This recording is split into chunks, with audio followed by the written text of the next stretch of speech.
What is the most exciting league in world football? The Premier League, where the same team has won 6 out of the last 7 titles, the rich 6 dominate the European places almost every season, and the 3 promoted clubs, invariably these days, go straight back down? What are you, a Sky Sports advertising executive?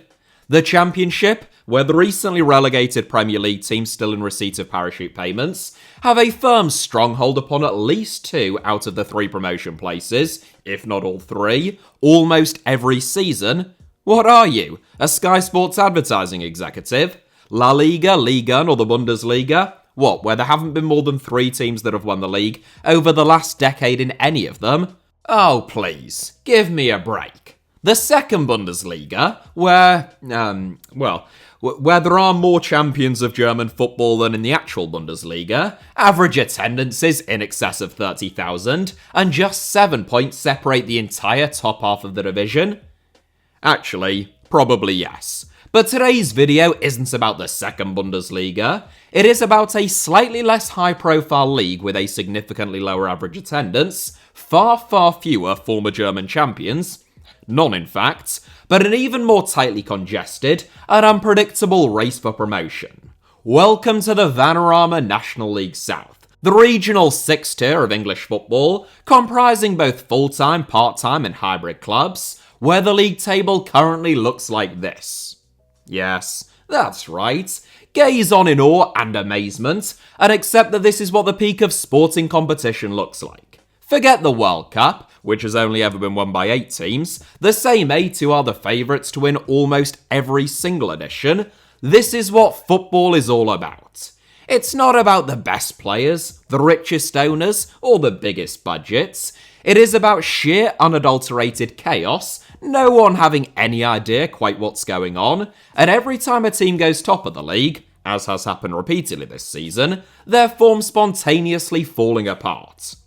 Bad luck, Dorking. The points tallies for the top 7 teams in the Vanarama National League South, just in case you are blind, read 56, 55, 55, 55, 55, 52, and 50. But as you can see, the teams on 52 and 50 points also have a game in hand on the club above them. Meanwhile, Worthing, in 4th place, who will go top if they win their games in hand, have the joint worst goal difference, and even Weston-super-Mare, who are currently in 8th place, outside of the playoff places, would only be 5 points behind league leaders Dorking if they were to win their game in hand. If you follow football at all, you will be well aware that this is an absolute madness, and if you don't, I'm not sure how you stumbled upon this channel, but welcome aboard, and you will just have to take our and my word for it that, this is an absolute madness. Either way, if you've got another 20 to 25 minutes to kill, I can think of few better ways to spend it than sitting back, relaxing, and joining me on a journey to 6 steps down the English Football League pyramid as we explore one of the craziest leagues in world football this season, the clubs involved, and why non-league football in England is one of the few things that this dying nation can and still should be proud of. At this stage, it is really just non-league football, Paul McCartney, and our infinitely superior plugs and plug sockets that we've got left. I've got nothing left! I've got nothing left! English football is unique, partly in terms of the economic might of the Premier League, which is by far the world's richest and most watched league, but primarily in terms of the strength and depth of the entire Football League pyramid. Only the German league pyramid and arguably the Brazilian one comes close, but even in Germany, only the top 3 divisions are fully professional and nationwide leagues. In England, by contrast, you have got the Premier League, which has been a separately governed entity tied to the Football League or EFL by promotion and relegation since 1992. You have got the EFL, which is made up of 3 fully professional nationwide leagues. And below that, you have got the National League, which is made up of an almost entirely professional nationwide top flight, known as Step 1, followed by the National League North and South, which, as their names suggest, are divided regionally between the North and South of England, which is made up of a combination of professional, semi-professional, and hybrid clubs. What all of that means is that English football has 4 entirely professional and nationwide leagues, a 5th nationwide league which is almost entirely professional, and a 6th tier, made up of 2 leagues, which also doesn't feature a single entirely amateur club. There are 120 professional football clubs in England. In most countries, when we talk about 6th tier football, we are talking about absolute amateurs playing on park pitches with a man and his dog in the crowd. In England, there are 6th tier teams with full internationals in their squads, 9,000-seater stadiums, and 5,000 strong crowds. The National League South might not quite be the second Bundesliga then, but for a 6th tier, it is still out of this world. One of this season's many promotion candidates, Torquay United, who have the largest fan base in the division, have a higher average attendance than Mirandes in the Segunda Division, the 2nd tier of Spanish football, 5 clubs in Liga and Serie B, the 2nd tiers of French and Italian football, 5 clubs in the Turkish Super League, the top flight of a nation of 85 million people, and a whopping 7 clubs in the Saudi Pro League, where Cristiano Ronaldo, Karim Benzema, and Jean Duran all ply their trade. Among those 7 are the clubs where the likes of Odion Ighalo, Chris Smalling, Kurt Zouma, Jean-Michel Seri, and Christian Teo all currently play their club football. In fact, all but 3 teams in the National League South have a higher average attendance than the lowest average attendance in the Saudi Pro League this season, and it is worth noting that the National League North, which is the other half of English football's 6th tier, actually has a higher average attendance throughout the division and at the league's best supported club than the National League South. That is Scunthorpe United, in case you were wondering, who have a higher average attendance than the least supported clubs in the Eredivisie and the Belgian Pro League, the Dutch and Belgian top flights. A reminder at this stage that this isn't even the highest level of non-league football in England that we're talking about. In 2015, the National League playoff final, then the Conference Premier playoff final, between Bristol Rovers and Grimsby Town drew a crowd of 47,029 at Wembley Stadium. In the 5th tier. It's not just in terms of the crowd's interest or professionalism that English non-league football is unique though. The top scorer in the National League South this season, Kwesi Appiah, is a Ghanaian international, capped 7 times, who was an Africa Cup of Nations runner-up in 2015 and has played for both Crystal Palace and Reading in the Championship. Appiah dropped down into the National League last season with Boreham Wood, aged only 32, and he now finds himself playing in the 6th tier following their relegation. He has scored 20 goals in 23 league games so far this season, including 9 goals in his last 7, and as far as many are concerned, he makes Boreham Wood favourites to eventually lead the league's enormous set of title contenders. Elsewhere, Torquay United's Dean Moxey made over 100 appearances for Crystal Palace, 20 of them coming in the Premier League. Welling United's Anthony Grant previously played for Chelsea in the Premier League and has been capped 6 times by Jamaica. And Hemel Hempstead Town's George Williams, who is still aged only 29, was part of the Wales squad that reached the semi-finals of Euro 2016. The size of EFL, and especially Premier League academies, when only a tiny number of players are ever able to make it at that level, especially in the Premier League, where there are so many foreign players, leaves a vast pool of players in England trained and developed by elite coaches in elite academies and with elite facilities, who get hoovered up by non-league clubs, most of whom still have aspirations of returning to the Football League. It is for that reason, at least in part, that the standard of non-league football has risen so sharply and significantly during my lifetime over the last 20 to 30 years. At the same time, though, alongside the former internationals, ex-Premier League players, and former Premier League Academy graduates still hoping to have successful and lucrative careers within the professional game, you've also got lifelong non-league stalwarts, part-timers, and players who have climbed the pyramid very gradually and perhaps never expected to be playing 6th-tier football against players of such esteem. It is that rich tapestry and contrast that makes the National League South, and non-league football in England in general, quite so glorious. So while the National League South's leading goal scorer previously played at Selhurst Park and reached the final of one of world football's major continental competitions, the league's second highest scorer, has been playing non-league football since the age of 21. He was playing in the 7th tier a couple of years ago. He is now 29, and the likelihood of him ever reaching the EFL again, despite his fine form, would appear to be slim. So while Truro City's Tyler Harvey's name might not carry quite the same resonance in international football as Kwesi Appiah's, in the Cornwall city of Truro, he is a god. Now in his second stint in the most southwestern city in England, Harvey, despite not even being an out-and-out centre-forward, and often operating as a number 10, scored 43 goals in 98 games for the club first time around, and 107 in 166 games since his return in 2019. What makes the National League South promotion race so intense isn't just that there are 7 clubs with virtually nothing to split them, it's also because only one of them can win automatic promotion. Because both the National League North and the National League South feed into the Nationwide National League, formerly known as the Conference, although 4 teams are relegated from the National League each season, only 2 can win promotion from each of the National League North and the National League South. The team that wins each of the respective divisions is guaranteed automatic promotion, followed by an intense playoff campaign consisting of the teams ranked 2nd to 7th.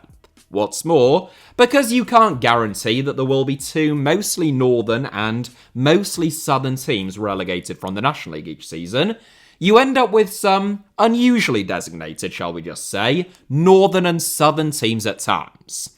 Oxford City, for example, are competing in the National League North this season, following relegation from the National League, alongside Dorking Wanderers, Kidderminster Harriers and Boreham Wood last season, despite, very clearly, not being remotely northern, unless perhaps you are referring to the geography of hemispheres rather than of England. Oxford is no more or less southern than Hemel Hempstead, about an hour away, who compete in the National League South. Meanwhile, they face a 5-hour trek north for an away game against South Shields.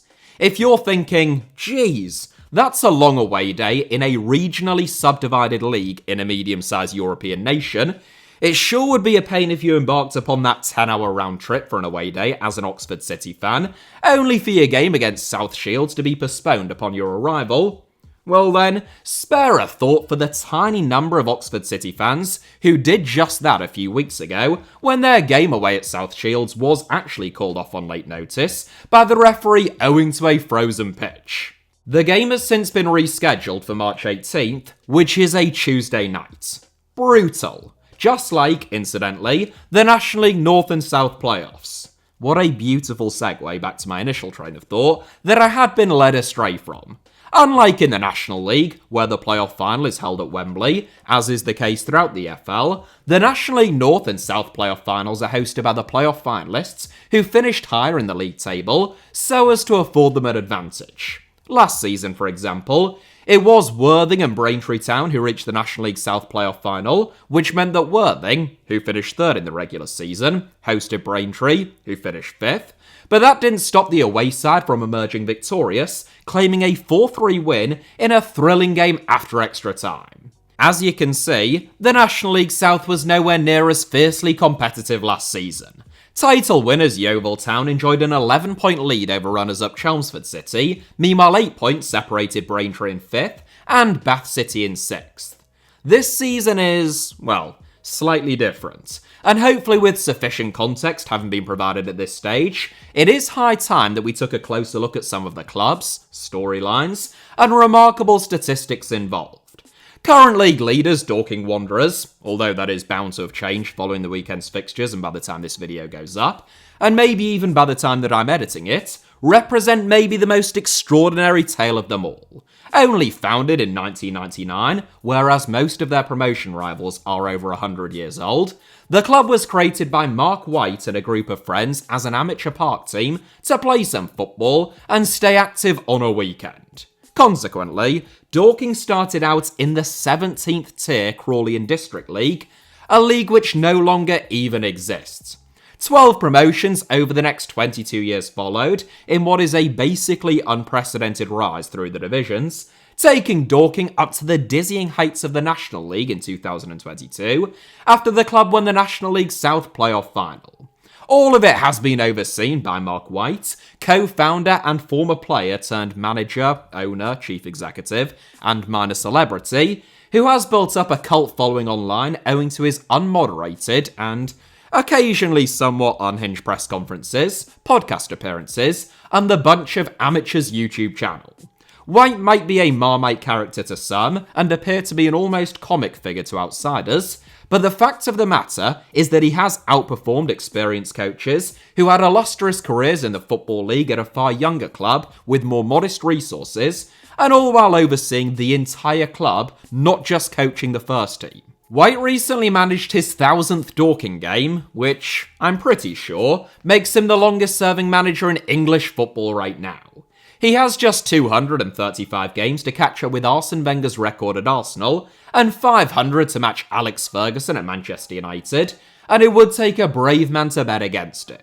Following more than 2 decades of relentless success and almost non-stop promotions, during which time Dorking have moved from a council-owned park pitch to their own stadium, Meadowbank, erecting floodlights, a clubhouse, and a new 1,200 capacity terrace, Dorking finally hit a wall last season as they were relegated from the National League in their second season of 5th tier football. As one of the only non-full-time and fully professional teams in the division, there was no shame in that. And White, as you'd expect, didn't allow the mood around Meadowbank to become too somber. A whopping 10 new players arrived over the summer, bringing a blend of youth and experience, which has injected a fresh impetus into the club. One of the pre-season promotion favourites, Dorking haven't disappointed, but nor have they, or anyone else for that matter, been able to pull away from the chasing pack. The fact that they were 7th just 10 days ago, but are now the league leaders, tells you everything about the utter insanity of the National League South this season, and how little there is to split 7 clubs. Dorking are the division's highest scorers, with goals spread throughout the team, which can only bode well. Boreham Wood are the only club with a better goal difference at this stage, and speaking of the Devil, or the Wood, to give them their correct nickname, that brings us to the league's current runners-up. Again, at the time of recording, they could be 1st or 7th by the time that you watch this, who the hell knows, and only someone with a catastrophic gambling addiction and a humiliation fetish would dare to attempt to say which it will be. Boreham Wood were relegated alongside Dorking from the National League last season, but by a much narrower margin. Whereas 8 points separated Dorking from safety, Boreham Wood finished just 1 point behind 20th place York City, with whom they were tied on goal difference. It is fine margins in football, especially non-league, and York are now 3rd in the National League, eyeing a long-awaited return to the EFL, whilst Boreham Wood, who finished just 1 point behind them last season, are battling for promotion from the National League South. Nonetheless, Boreham Wood were, and still are, firmly among the favourites to win the National League South title this season. Buoyed by the goals of big-name centre-forward Kwesi Appiah, it looked a couple of weeks ago as though Boreham Wood might start to run away with things. From the 12th of November onwards, starting with victory at home against promotion rivals Truro, Boreham Wood went on a run of 11 games in which they won 9 and didn't lose a single one of them.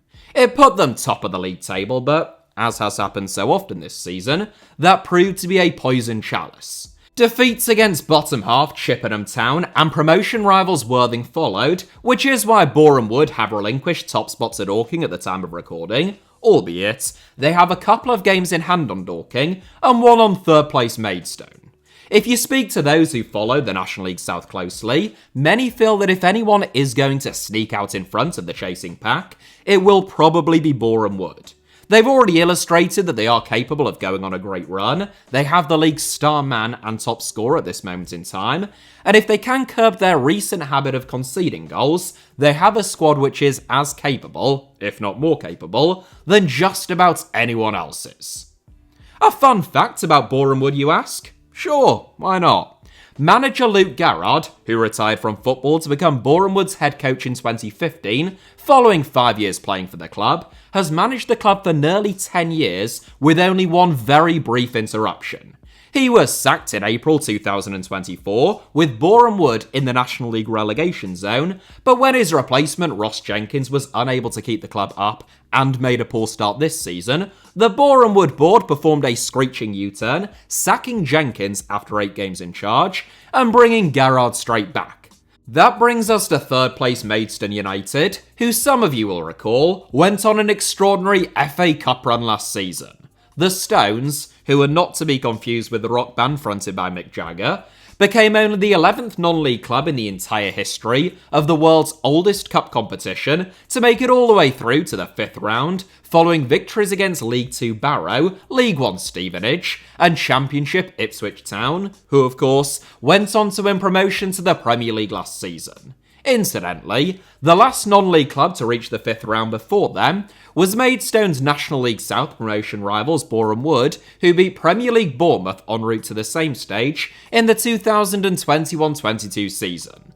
A bit of a yo-yo team between the National League and the National League South, since winning promotion from the Isthmian League 10 years ago. Maidstone finished 4th last season during the same campaign as their remarkable cup run, but where Ipswich failed, Worthing succeeded, beating the Stones 2-1 in the playoff semi-finals. Managed by former Premier League player George Ellacobi, whose assistant Craig Fagan also played in the Premier League, including for arguably the biggest football club on the planet, Maidstone lost Matt Rush, who was their top scorer last season, to National League Sutton United over the summer, but in November, struggling to get into the Sutton first team, Rush rejoined the Stones on loan.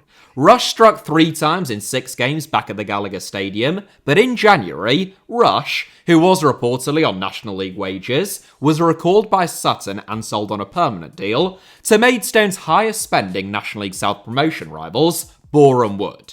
At the same time, John Benton, who was on loan at Maidstone from Solihull Moors, and Anthony Papadopoulos, who had made a big impression on loan from Crawley Town, were also recalled. Benton linked up with Rush at Boreham Wood, which is one of the reasons why a lot of people fancy them to win the National League South this season. Meanwhile, Papadopoulos went back into the first team squad at Crawley Town, albeit he has only played 12 minutes of League 1 football since then. That represents the tricky economic situation that Maidstone currently find themselves in, which divides opinion among their supporters. Some feel as though the club somewhat lacks ambition and needs to spend a little bit more if they want to establish themselves in the National League in future, while others have memories of dark days in the Isthmian League and financial trouble, and are immensely grateful for the last 10 years of stability, relative success, and a historic FA Cup run. Either way, despite losing key players last month, Maidstone managed to keep hold of summer signing Aaron Blair, who has been immense this season, and with whom they will still feel as though they are in with a chance of winning promotion, either automatically by winning the league or via the playoffs.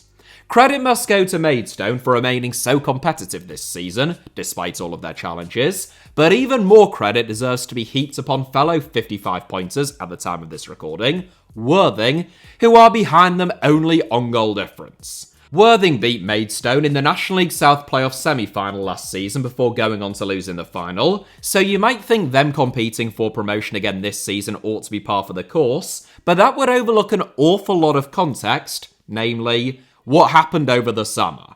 Stalwarts of the non-league game since their founding in 1886, Worthing only reached the National League South for the first time in 2022, but they managed to finish 4th, qualifying for the playoffs. Ebbsfleet United there, for those of you watching this video and not just listening, illustrating once and for all that not all National League South title challenges are as tight as this season's.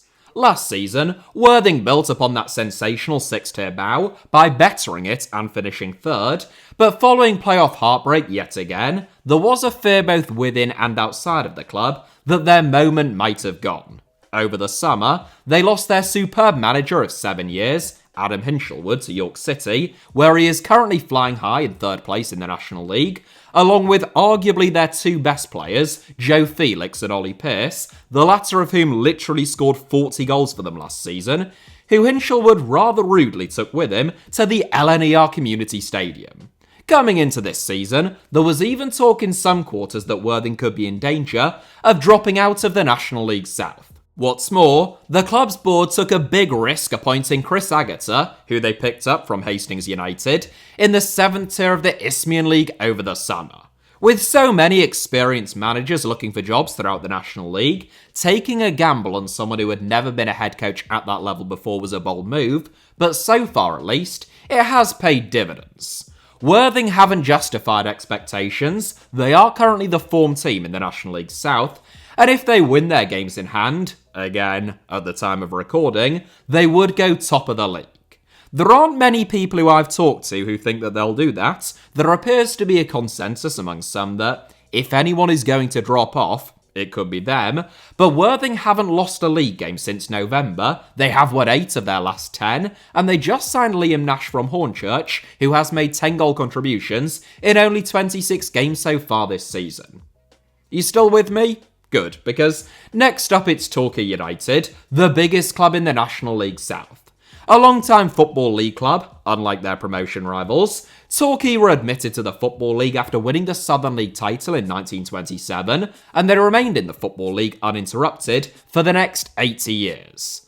The late Justin Fashanu even had a memorable stint at Torquay, as did Arsenal legend Steve Bold, former Manchester United star Lee Sharp, who began his career there, and Neville Southall, one of the greatest goalkeepers of all time. Torquay first fell out of the Football League in 2007, but they managed to make a speedy return. Their second relegation in 2014, following League Two playoff campaigns in 2011 and 2012, was more definitive. There would be no immediate bounce back this time around, as the Gulls fell upon hard times both on and off the pitch, culminating in a 10-point deduction last season after owner Clark Osborne put the club into administration. Relegated from the National League in 2023, Torquay finished 18th last season following their points deduction, which constituted the club's lowest league finish for nearly 100 years. Worse still, there were question marks lingering over the future viability of the club. Fortunately, a group of business people, under the tagline The Bryn Consortium, were able to get a deal for the club over the line in June, and former Plymouth Argyle, Southampton and Yeovil Town star Paul Wotton was confirmed as Torquay's new head coach. This is presumably a man whose business card, CV and LinkedIn page states that he will not travel north of Watford unless it is for a medical emergency.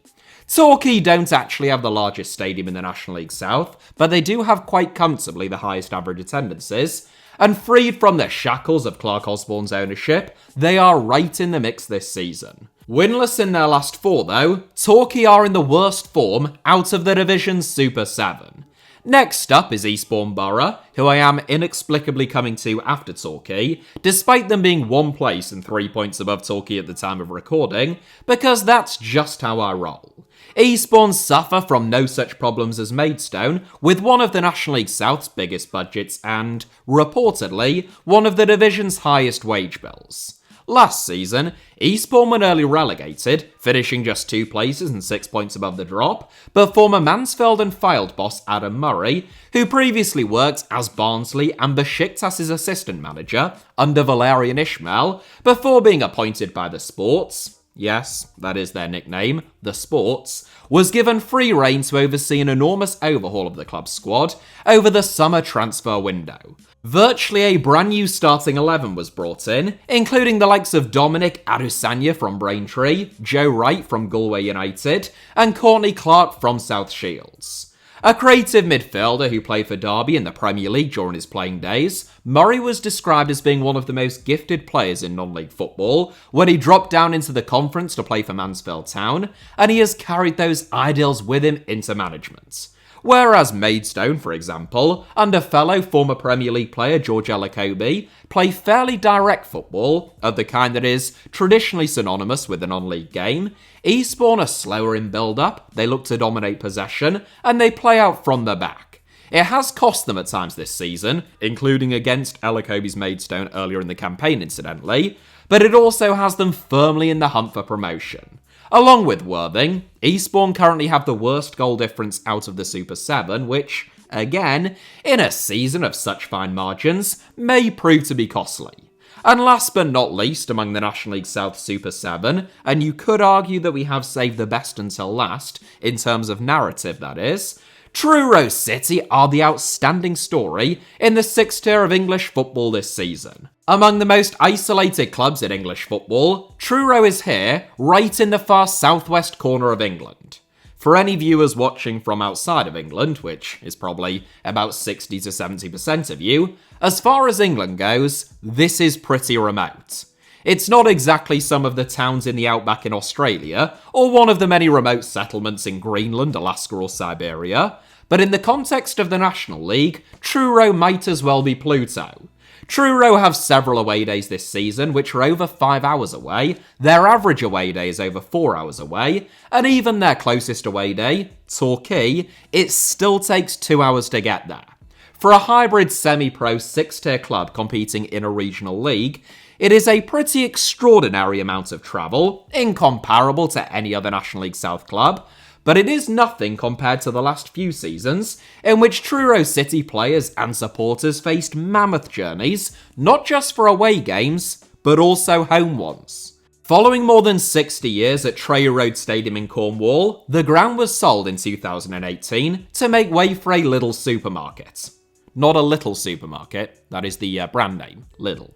The plan was to build a new, just in case there was any confusion there, the plan was to build a new 10,000 capacity stadium, downgraded from initial plans for it to accommodate 16,000 fans, named the Stadium for Cornwall, which Truro City would ground share with local rugby league team the Cornish Pirates. The Conservative Party, under David Cameron and George Osborne, even promised in 2015 to deliver the Stadium for Cornwall, after winning every constituency in Cornwall in the general election. And it's really not like them to mislead the public. Unfortunately, in 2022, it was announced that Cornwall wouldn't be receiving the £14 million in funding for the stadium because this is Cornwall, so of course they wouldn't. And that there would only be enough money to build a 3,000 or 6,000 capacity stadium. That was no use to the Cornish Pirates, who needed the full £14 million 10,000 capacity stadium in order to be eligible to play in Rugby Union's top flight, so the whole project was shelved, which is a very nice way of saying that it is dead. Over the next few seasons, therefore, Truro City's home games have been exiled to Plymouth, an hour and 15 minutes away, Taunton, over 2 hours away, and Gloucester, over 3 hours away. To any NFL fans who might be watching, over here in England, that is a long way to have to travel from the city which is in the name of the team that you are supposed to be watching at home. Consequently, Truro City's average attendance last season was just 236, the lowest in the National League South, as they finished in 16th place, much closer to the relegation zone than the playoffs. At the beginning of this season, however, Truro returned to Cornwall for the first time since October 2020 at the brand new 3,000-seater Truro City Stadium, which was built at a cost of £4.46 million, and so far this season, they have exceeded any and all expectations both on and off the pitch, with an average attendance of 1,708, which is the third highest in the entire division, and flying high as a Super 7 constituent, with a couple of games in hand on some of their title and playoff rivals. It is a sensational achievement by everyone involved, overseen by manager and Macclesfield Town legend John Askey, and owner Eric Perez, who says that he hopes to replicate the job that fellow Canadian Ryan Reynolds has done at Wrexham. The fact that over a third of the National League South is in a title race, with less than a third of the season still remaining, means that there are multiple six-pointers between promotion candidates every single week. 5 of the Super 7 have been top of the league so far in 2025, and we're only 39 days into the new year. That is almost a league leader every week, and given the pace of change, you wouldn't rule out a 6th or 7th over the next couple of weeks. Hemel Hempstead Town were top of the league at the start of the season, having gone unbeaten from their opening 9 games. A run of just 1 win from their next 16 games followed, and they are now sat down in 16th place. Farnborough FC, likewise, were top of the league at one stage, having won 5 of their first 7 games, but now they are stranded in mid-table. Dorking Wanderers were 7th just 10 days ago, now they are the league leaders. And then there are all of the various subplots, like Australian midfielder Finn Ballard-McBride, who just cancelled his contract at Eastbourne Borough due to a lack of game time, signed for promotion rivals Worthing, and swiftly proceeded to score in his debut in a 4-1 win against Weston-super-Mare. Ballard-McBride's new club Worthing have since leapfrogged his old one Eastbourne Borough in the race for promotion, or the ex-Maidstone stars who are now playing for Boreham Wood, who are literally neck and neck with Maidstone in the table at this moment in time. We are incredibly blessed as a nation, not in the calibre of our politicians, media and supposed public intellectuals, all of whom are among the most repugnant, morally bankrupt, and vacuously incurious people that you could ever wish not to meet, but in terms of the strength, depth, and remarkable vibrancy of our nationwide Football League pyramid. There are people on this planet who have to travel hours in order to watch a game of the calibre, professionalism, and sheer passion that almost everyone in England has on their doorstep, and we ought not take that for granted. Without wishing to proselytise, you know that I would never do such a thing, non-league football provides a welcome tonic to the glitz, glamour and exclusivity of the Premier League, which has never felt colder or more distant from the average supporter, despite its continued immense popularity and interest. The revenue of a single Premier League club, £305 million on average, would be enough to sustain virtually the entire non-league ecosystem, which is made up of between 5,000 to 7,000 clubs in England. Instead, the Premier League hands National League clubs an approximate £4 million a season, which is equivalent to the average salary of just one of the league's 500 players. Sorry, I thought that I was done there, but I am recording after some of the weekend's fixtures, which means that I can share with you that Boreham Wood lost 1-0 at home against Weston-super-Mare, Truro City won 3-1 away at Hampton and Richmond, Dorking Wanderers won 2-0 at Salisbury, Maidstone lost 1-0 at Slough, Worthing won 2-1 away at Tonbridge Angels, and in a clash between two Super 7 clubs, it was a super return to form for Torquay United, in front of a bumper 4,343 strong crowd. Again, absolutely wild in the 6th tier of football, as they beat Eastbourne Borough 2-0 following two very late goals in the 86th and 96th minutes of the game. Those are a gargantuan set of results, and quite frankly, if you're not unjustifiably excited and emotionally invested in at least one of these 7 teams, even if you had never heard of them before watching this video, then this probably isn't the channel for you.